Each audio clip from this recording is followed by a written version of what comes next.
Matthew 23:35.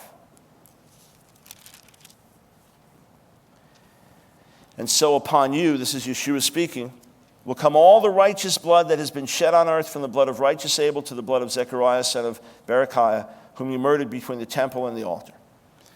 Well, Zechariah, son of Berechiah, is Zechariah the prophet. Whereas the Zechariah who was murdered that 2 Chronicles speaks of, in 2 Chronicles, the 24th chapter, who appears to be the last martyr. He appears to be the last one that's put to death in the Hebrew Scriptures. This is Zechariah, son of Jehoiada, in 2 Chronicles 24, where Yeshua is speaking about Zechariah, son of Berechiah.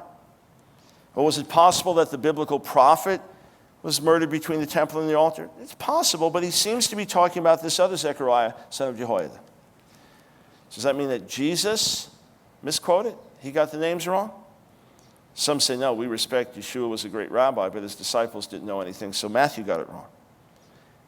Of course, you'd think somebody would correct it at a certain point if you're passing these manuscripts on. So how do we deal with that? Well, interestingly, the Targum, the Aramaic translation paraphrase to Lamentations, makes reference to Zechariah, son of Jehoiada, who's martyred, but instead of referring to him, refers to the biblical prophet. Makes the exact same switch, interestingly. So if you want to throw out the New Testament based on that, then you have to throw out the reliability of the rabbinic documents based on that. Second thing is, there are Greek manuscripts that speak of Zechariah, son of Jehoiada. Could well be that that was the original reading, and that later scribes who would immediately think of Zechariah, son of Berechiah, just substituted his name because it was the more familiar.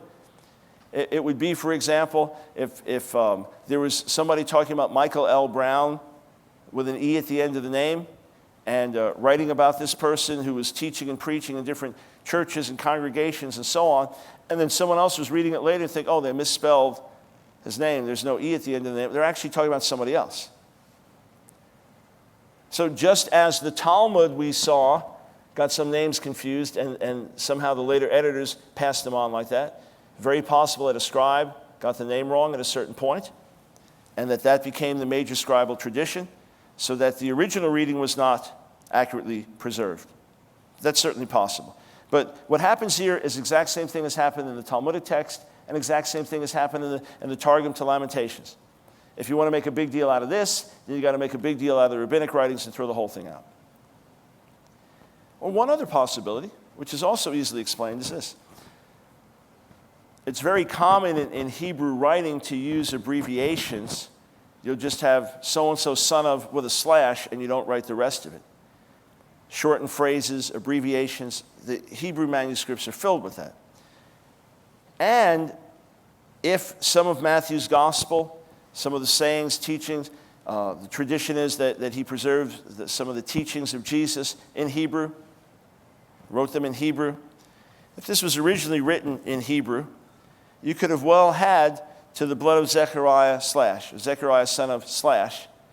This is common. In fact, there are some medieval Hebrew manuscripts of Matthew, which we don't claim are the original Matthew, but some medieval Hebrew manuscripts of Matthew that write it just like that, Zechariah son of slash.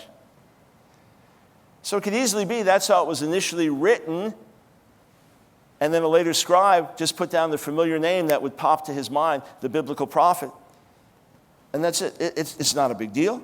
There are several simple answers for it. And again, it parallels an identical issue that comes up in the rabbinic writings where the Targum does the very same thing. Identifies the biblical prophet as the one who's killed in the temple. So again, this is simple. This type of problem is easily resolved through manuscript evidence or other reconstruction of how it was passed on. And it still is possible that the biblical prophet was killed. And that's what he's talking about, even though we don't have it recounted anywhere else. And maybe that's what the Targum was talking about too. Could be. Again, no big deal, nothing to get worked up about. Unless you want to get worked up about it.